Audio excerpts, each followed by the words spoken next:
Olá, tudo bem? Hoje nós vamos conversar sobre um livro que um amigo me emprestou. Obrigada, Eduardo, pelo livro, eu adorei, muito bom. É Uma Escola para o Povo, ele é da Maria Teresa Niederkoff. Eu não sei se é assim que pronuncia o nome dela, porque ela é uma escritora argentina, então não sei se a pronúncia está certa. Aqui no Brasil ele saiu pela editora Brasiliense, tá? Essa edição que eu li, ela é a 9ª edição, ela é de 1981. A primeira edição tem 37 anos, ela é de 1978, tá? Bom, o que a Maria Teresa vem discutir aqui nesse texto? Nesse livro, né, na verdade. Então, assim, aqui ela vem falar da postura do professor.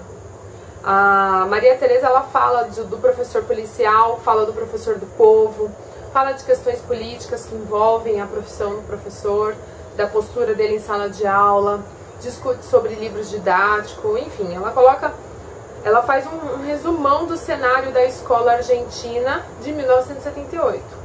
O mais curioso é, quando você está lendo aqui, se você trocar a palavra argentina por brasileiro, parece que você está falando exatamente da escola que a gente vivencia aqui hoje em 2015 no Brasil. Então assim, a escola argentina de 1978 é igual à escola brasileira de 2015. São os mesmos problemas. Então, se nós já tínhamos esses problemas há 37 anos atrás, quase 40 anos atrás, a gente consegue visualizar que praticamente nada mudou. A postura do professor continua a mesma, os problemas políticos continuam os mesmos. E assim, gente, são 4 décadas quase que ela fez essa crítica, e a postura, a nossa postura é a mesma, né? De não se engajar, de não lutar por melhorias. Bom, deixa eu achar uma passagem aqui que eu achei ótima. Bom, ela vem falando aqui logo no começo o seguinte, né? Temos que deixar uma coisa bem clara. Não se pode ficar de fora, agindo ou encolhendo os ombros. Nos 2 casos estaremos ajudando a construir a escola argentina, no caso brasileira também. Agindo, criaremos uma escola na qual acreditamos. Encolhendo os ombros, deixaremos que outros mantenham as escolas tais como eles a necessitam, né? E como que o governo quer que a escola permaneça? Quer que a escola permaneça do jeito que está, essa bagunça, que os alunos não saiam com tanta informação, com senso crítico, autônomos. Na verdade, é essa a postura do governo, né? Porque eles querem pessoas adestradas para poder continuar votando no que está errado, deixando o cenário como está, de corrupção e tudo mais, e uma pessoa que não tem senso crítico para poder ir à luta, brigar e reivindicar seus direitos, né? Então, assim, hoje eu vejo que o cenário da escola brasileira, a maioria dos casos, é da população mesmo encarar a escola como algo que eles ganham, não sei, assim, ninguém luta, né? Então, agora em janeiro estouraram vários casos de escolas estaduais que estão com 60, 70 alunos matriculados na lista, e tudo bem, os pais não foram às ruas para reclamar, a gente sabe que as condições são precárias, não tem ventilador em muitas salas, o calor é insuportável, você não consegue dar aula, não consegue entender o que o professor está falando também, porque o calor é tamanho, a sala está super lotada, e nenhum pai, eu não vi nenhum pai reclamando, fazendo uma manifestação ou reivindicando mesmo os direitos dele, porque essa escola pública, ela é paga, na verdade, né? Os nossos impostos estão empregados lá. E, assim, eu vejo que os pais, principalmente, não apoiam as lutas dos professores, né? Então o pai não vem apoiar o professor. Quando a gente fala que a sala tá cheia, não é só ruim pra mim, tô ali na sala de aula dando aula. É ruim pro seu filho também, que tá assistindo a aula e não tá conseguindo entender nada, porque a sala tá muito cheia, tá muito quente, não tem material para todo mundo, porque as escolas não receberam a verba, pelo menos aqui no estado de São Paulo, não receberam a verba para comprar materiais novos. Então tem muita escola sem tinta na impressora, enfim. Escola sem papel higiênico, que é um absurdo. Eu cheguei a passar por uma escola agora no começo do ano que estava nessa situação. Então o professor tem que levar o papel higiênico de casa para poder fazer o xixi dele. Caramba, né? E bom, enfim, voltando aqui pro livro, ela vem criticar um pouco isso também, né? De como a gente vê a escola. E uma das coisas que eu gostei aqui é que ela define o professor de duas formas. Tem o professor policial e o professor do povo. O professor policial é aquele que vem para confirmar essas ideologias do governo, né? Então é um professor que lê o que está no livro didático. Ela inclusive cita vários casos aqui de passagens de livros didáticos da Argentina, que você vê que é totalmente parcial o texto a favor do governo. Então, assim, eles contam a história como se o índio e o gaúcho de lá, eles fossem pessoas que são um perigo para a sociedade. Então, tem várias passagens que ela coloca assim, que os colonizadores conseguiram segurar as feras. Então, assim, colocando o índio como se fosse um perigo. E, na verdade, o índio era a população da Argentina. Assim como nós aqui no Brasil tínhamos os índios, que eram os nativos, e chegaram os portugueses e domaram as feras. E esse professor está ali para afirmar o que está no livro didático como se aquilo fosse a única verdade. E você percebe que os textos são extremamente parciais a favor de um governo ou de outro, ou de uma postura, a postura da visão do branco ou dos portugueses, enfim. Ele está sempre de forma parcial, né? E essas camadas que são mais desfavorecidas, elas estão sempre colocadas como erradas, como se fossem criminosos, na verdade, né? O que não é verdade. E esse professor policial, ele é um professor que ele não tá nem aí pro aluno dele. O aluno dele é uma caixa vazia que ele vem adicionar um conteúdo. Só o professor policial, ele sabe do conteúdo. O aluno, ele não tem nada para passar, não tem nada para explicar. Seria mais ou menos o professor da educação tradicional. O professor do povo, ele é um professor crítico, autônomo, que ele quer despertar isso no aluno dele. Então esse professor, ele vem e ensina o seu aluno, na verdade, a enxergar a sociedade como um todo, enxergar a posição dele dentro da sociedade. Ele não enxerga o aluno como uma pessoa que ele precisa adicionar conteúdo. Ele enxerga o aluno como uma pessoa que ele tem para trocar, aprender e ensinar. Então, seria mais ou menos a visão crítica que nós temos, né? Deixa eu ver algum outro ponto aqui. Ela critica muito aquele professor que, principalmente que é um policial, né?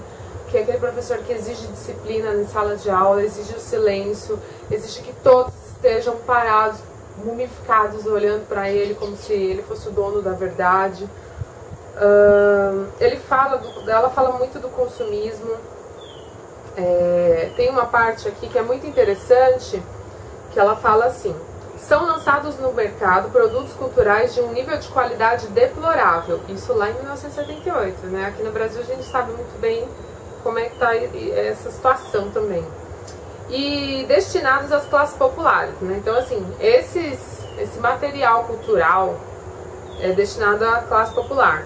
Fotonovela, discos, certos cantores e certos programas de televisão que a gente não precisa citar aqui quais são. Todo mundo já deve ter aí lembrado de um, né? Com muitas bundas, né? Ainda que massivamente consumidos pela classe popular, tais produtos não são cultura popular, porque não são criação do povo, e sim de setores dominantes, aumentando assim mais a alienação. Então olha só, a fotonovela, a novela lá que você assiste naquele canal super popular, que fala sobre problemas e mostra aquela realidade ali, na verdade aquilo ali não é exatamente a cultura do povo. Aquilo ali é uma cultura de uma massa dominante que vem fazer o povo consumir em massa para o povo acreditar que aquilo ali faz parte da cultura dele. Olha só que foda, né?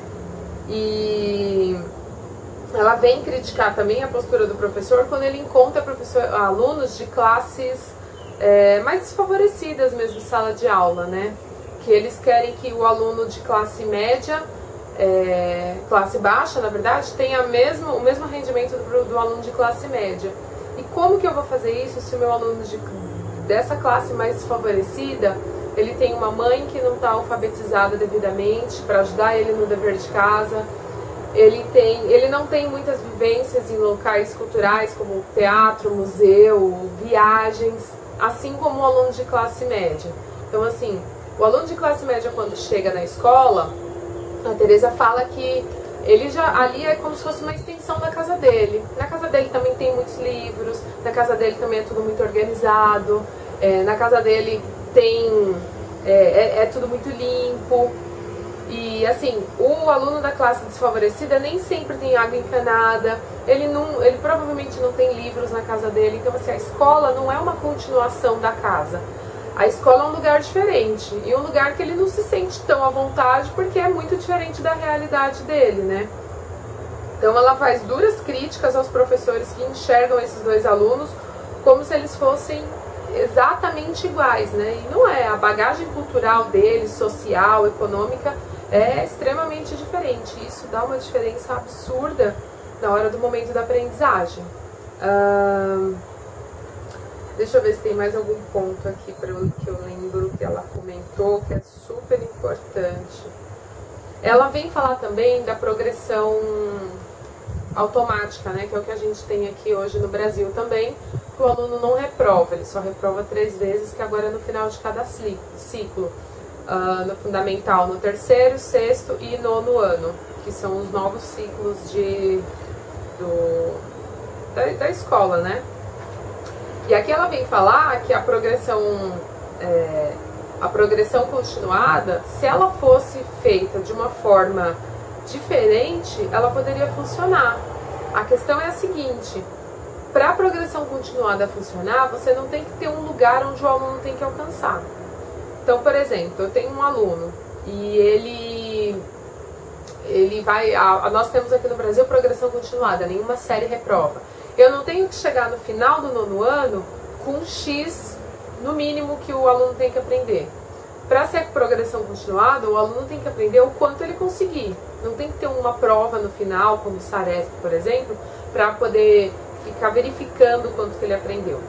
Se for dessa forma, não vai funcionar. Só funciona a progressão continuada, segundo a Maria Tereza, se você no final dos ciclos da etapa do ensino fundamental ou do ensino médio, você não tem que ficar cobrando do aluno que ele tenha aprendido no mínimo X, Y, Z.